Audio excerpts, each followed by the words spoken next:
Muchísimas gracias, compañeros. Disculpen que nuevamente tome la palabra.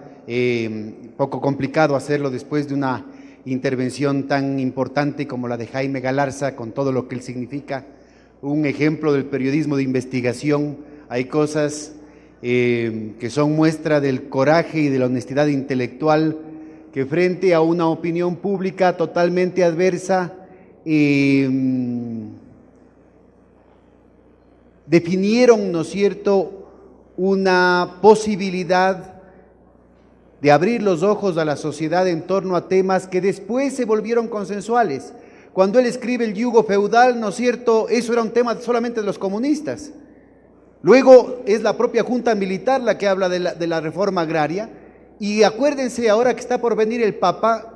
cuando Juan Pablo II, un hombre de derecha, vino acá, bueno, los más jóvenes no se han de acordar, ¿no? Hace 30 años vino acá Juan Pablo II, yo recuerdo porque estábamos en el Estadio Olímpico Atahualpa, y dijo: ¿queréis reforma agraria?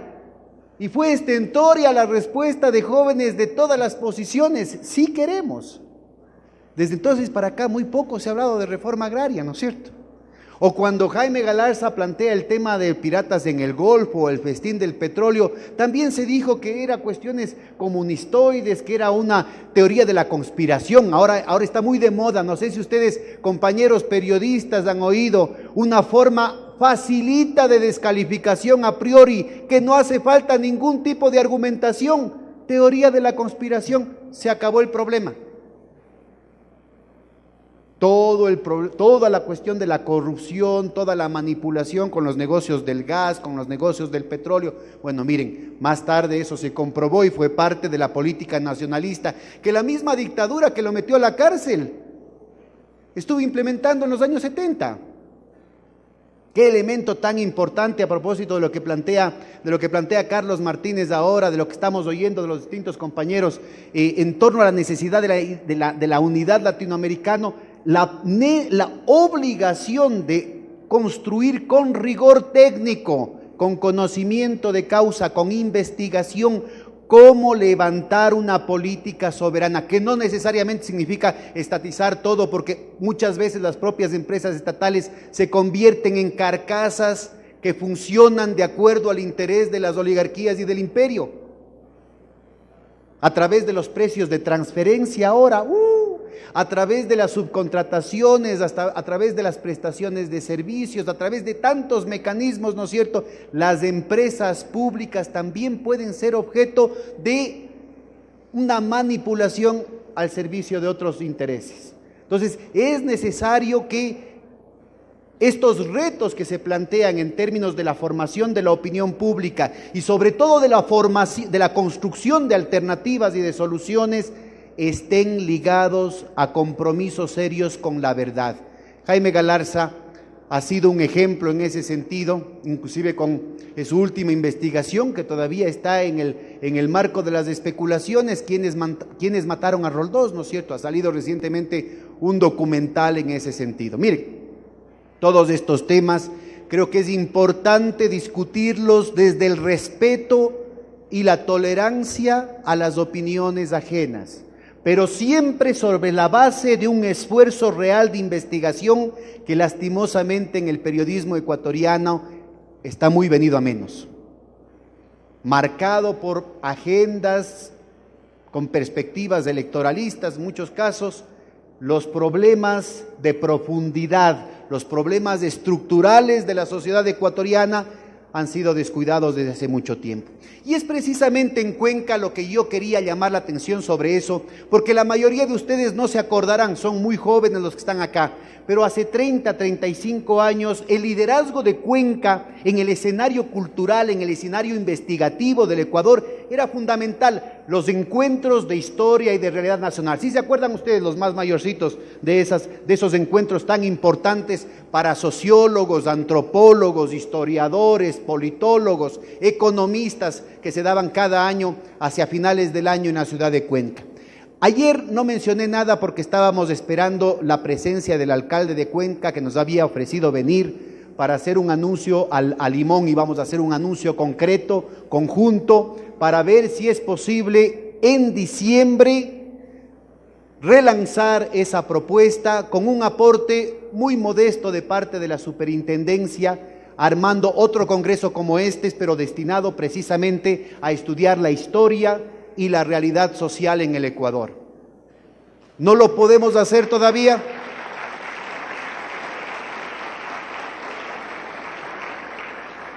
No lo podemos hacer todavía porque necesitamos del apoyo financiero del municipio, del Consejo Provincial, como fue en el pasado con el gobierno provincial. Hemos hablado con ellos varias veces, ojalá se concrete, ojalá no nos veamos obligados a llevar la sede del Congreso a otra ciudad del país en el que tengan este tipo de prioridades. Ojalá que la población de Cuenca, ¿no es cierto?, esté vigilante para rescatar esa iniciativa del olvido del pasado, de esos 30 años de neoliberalismo, que entre una de sus prioridades era precisamente silenciar la verdad, silenciar el periodismo de investigación, asfixiar económicamente todo tipo de estudio real de la realidad nacional en las universidades. Vean, y es precisamente con ese interés que desde el principio hemos venido trabajando, hemos hablado varias veces con varias autoridades, con varios cuerpos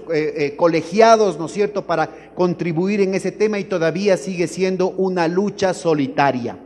Este librito, Monopolios y Poder en la Historia del Ecuador, que también va a estar a disposición de ustedes del momento que salgan al descanso, es una pequeña contribución para animar ese espíritu, una convocatoria a los profesionales de las ciencias sociales en todos los ámbitos para volver a discutir más allá de la coyuntura electoralista, más allá del oportunismo, ¿no es cierto?, caníbal que está lastimosamente marcando el debate nacional en todos estos temas. ¿Cuáles son las raíces estructurales de nuestros problemas? Nosotros como superintendencia, y ese es un tema central para ustedes, compañeros que trabajan el tema de la comunicación, compañeros que trabajan el tema de la palabra, el tema del signo, el tema de encontrar sentidos a las cosas, es fundamental el encontrar las raíces. Nosotros heredamos como superintendencia una matriz histórica tremendamente pesada.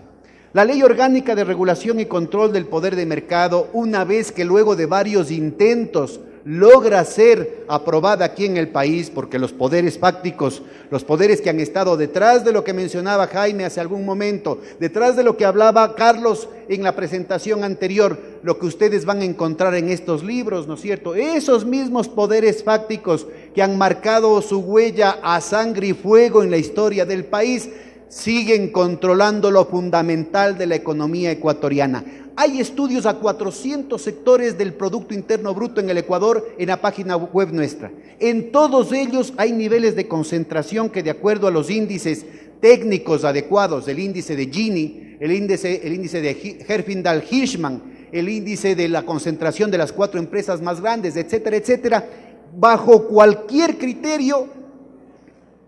plantea niveles de concentración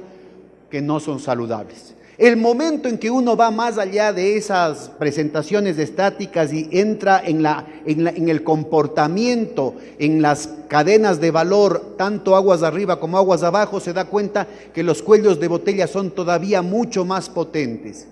que la capacidad de los oligopolios de marcar la dinámica de la economía son muchísimo más omnipresentes en la economía ecuatoriana. Por eso es necesario que haya un debate nacional para encontrar cuáles son las raíces científicas del problema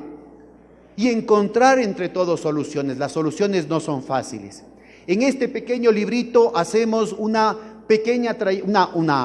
un recorrido, si ustedes quieren, impresionista, con temas ejemplares en torno, primero, a la evolución de la inserción del Ecuador en la economía internacional, desde una matriz precapitalista que nace a partir del genocidio de la conquista, con un proceso de apropiación del principal medio de producción que era la tierra en ese momento, inclusive con una sujeción semiservil, y que en el proceso de modernización, sobre todo en el siglo XX, empieza a derivar, ¿no es cierto?, hacia el comercio de larga distancia primero, con muy poco énfasis del comercio interno, porque no les interesaba apostarle a un mercado interno que iba a depender del salario que paguen a sus propios trabajadores. porque eso significaba más costos, siempre apuntando a un comercio de afuera en el que se desentendían en términos de proyecto societal con lo que pasaba con las condiciones de vida interna de esta sociedad.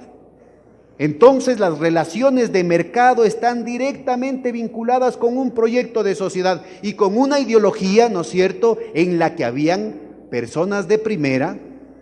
y gente de segunda, inclusive subhumanos. El tratamiento de los indios, el tratamiento de los negros, el tratamiento de los montubios no es entonces una cuestión casual, está estructuralmente ligado a una proyección de mercado, una proyección de mercados externos como prioridad que se desentiende del futuro del país, que se desconecta con la responsabilidad social con respecto a la gente, que es la verdadera generadora de la riqueza. Estos elementos, compañeros, marcan de manera contundente la pertinencia de un estudio de los mercados que lastimosamente en el país es absolutamente huérfano. Es absolutamente huérfano. Porque si uno sigue, como de alguna manera lo sugieren algunos de los artículos que ustedes van a encontrar en este documento, y que además está presente en la página web nuestra, www.scpm, en varios conversatorios, 12 conversatorios que hemos realizado sobre estos distintos temas, desde una recomposición de las trayectorias regionales que están marcando las placas tectónicas también del conflicto, compañeros, que ese es un punto muy importante, porque no solamente son los factores externos, a veces en la vieja tradición de la izquierda se olvidan también las causas internas del atraso, del subdesarrollo, de la pobreza, de la explotación. Entonces es muy importante ubicar cómo estas trayectorias disímiles, contradictorias, conflictivas de las distintas élites locales han ido fracturando las posibilidades de la construcción nacional. Lo que mencionaba Jaime hace un momento en torno al proyecto de Bolívar, en torno a la patria grande, se reproduce fractalmente al interno del Ecuador, precisamente por las prioridades de las distintas élites, por la forma de gestión de las clases subalternas en cada formación social regional. Y esto es un elemento muy importante, el momento que uno entiende cómo la transición de esa matriz histórica rural, básicamente, basada en el latifundio, desde la tierra, que luego se moderniza con la urbanización, con el comercio de larga distancia, con el comercio de exportación, con el comercio de importación, poco a poco, de manera tímida y dependiente, empieza a tener los primeros pinitos en el área industrial. Y cómo ese desarrollo industrial es truncado precisamente por la predominancia de estrategias rentistas, de orientación precapitalista, dependiente siempre del apoyo estatal que se empieza a disputar desde cada constituencia, desde cada círculo de influencia, círculo de presión local, regional, en conflicto con las otras sedes. El polo de Quito, el polo de Guayaquil, el polo de Cuenca, muy tristemente, muy pobremente, digamos, en términos de la capacidad de disputa, lo que en su momento pudo fulgurar en Loja, lo que en su momento pudo desarrollarse en Manabí, ¿no es cierto?, empiezan a jalar de una manera centrífuga las posibilidades de una construcción nacional. Es decir, no solamente se trata de la derrota del proyecto de la patria grande, sino también encontrar las causas de la derrota de un proyecto de construcción nacional en el Ecuador, que pasa de manera necesaria por la fractura de la construcción de un proyecto de prosperidad de los mercados internos aquí en el país. Miren, directamente vinculado a ese tema. Aquí hay una serie de claves con autores de distintas tendencias políticas, con autores de distintas tendencias metodológicas, que enfocan entonces en el tiempo, en esta visión diacrónica, en esta visión sincrónica, en el espacio, ubicando los conflictos y las diferencias regionales, cómo ese proceso de modernización capitalista que se trunca en los años 70 con los primeros intentos de industrialización, que sin embargo dieron muestras muy significativas de posibilidades, tasas de crecimiento del Producto Interno Bruto del 9, del 11% en el caso de la manufactura aquí en el país, que eso se ha olvidado completamente y que ahora resulta muy pertinente para discutir seriamente cuáles son las posibilidades del cambio de la matriz productiva. No porque tengamos que regresar al pasado cepalino de esas tendencias, sino para entender cuáles son los retos que se plantean en el siglo XXI. Y luego viene los 30 años, las 3 décadas del neoliberalismo, financiarización y globalización, que plantean un proceso mucho más excluyente, mucho más elitista y mucho más gamonal, paradójicamente, de modernización. Sí, entramos al siglo XXI, adoptamos las nuevas tecnologías, sobre todo en el marco de un consumo conspicuo, orientado solamente a sectores específicos o actividades específicas de la sociedad, en una sociedad cada vez más polarizada. En una sociedad que, aunque ha ido avanzando en la satisfacción de las necesidades básicas, sigue marcada por brechas formidables en términos de las capacidades relativas de actuar, en términos de las capacidades inclusive regionales relativas de enfrentar los problemas, de generar condiciones de vida digna. Entonces es muy importante tener este cuadro, no solamente para entender los distintos temas que ustedes enfrenten en su profesión como profesionales de la comunicación, sino que creo que en el ámbito específico de lo que nos ha convocado estas 2 jornadas resulta una referencia, una consideración, una reflexión ineludible. Es esa matriz de contradicciones las que define cuáles son las condiciones de operación de los mercados. Mercados fragmentados, mercados pobres, en las que lo que poco que tenemos de emprendimiento en el Ecuador se orientan a una estrategia de ganancias basadas en el aumento de los precios, aunque eso signifique reducir las ventas, aunque eso signifique menos producción, aunque eso signifique más inflación, aunque eso signifique menos empleo, aunque eso signifique menos multiplicadores, menos relaciones proveedor-cliente. No como por ejemplo el capitalismo también, sin que sea la panacea, pero un capitalismo diferente de los países desarrollados en el que el eje fundamental, el vector predominante en la mayoría de las cadenas de valor está orientada a un aumento de las ganancias ampliando el mercado. Porque ampliar el mercado, disputar quién vende a mejores precios, en mejor calidad, un mejor servicio, un mejor producto, define otro tipo de posibilidades, otro tipo de creatividad, otro tipo de iniciativas, otro tipo de sinergias, otro tipo de ocasión para la innovación tecnológica, otro tipo de dinámicas para la generación de empleo calificado, otro tipo de multiplicadores, otro tipo de desarrollo territorial y otro horizonte para resolver inclusive esas fracturas regionalistas que han estado marcando la historia del país y que se vuelven fundamentales para definir, para decidir el futuro democrático e inclusive el futuro pacífico del país. No nos olvidemos, tal vez ustedes, la mayoría de aquí son muy jóvenes, que hace solo 15 años, por la manipulación de la prensa, se pretendió que una crisis bancaria que venía desde la corrupción y la codicia de los mismos grupos que históricamente han estado controlando las economías regionales, se lo plantee como un problema del centralismo absorbente. De pronto ustedes no han sabido, ¿no es cierto?, de la famosa marcha de los crespones negros, en las que inclusive importantes autoridades locales, fundamentales dirigentes políticos de la época estuvieron apostando a un conflicto civil aquí en el país con tal de rescatar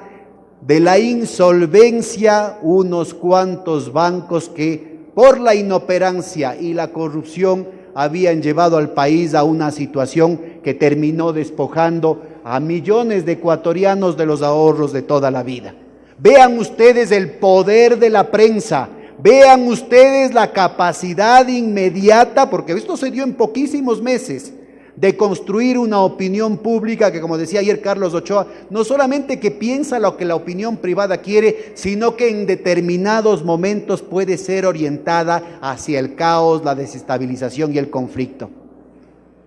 Entonces yo creo que en términos del trabajo que ustedes tienen que hacer, compañeros periodistas, compañeros profesionales de la comunicación y en general economistas, abogados, sociólogos, creo que es indispensable encontrar de manera científica, discutir de manera científica, porque nadie tiene el monopolio de la verdad y tenemos que hacer eventos como este siempre tolerantes, plurales, democráticos, respetuosos del argumento ajeno, rigurosos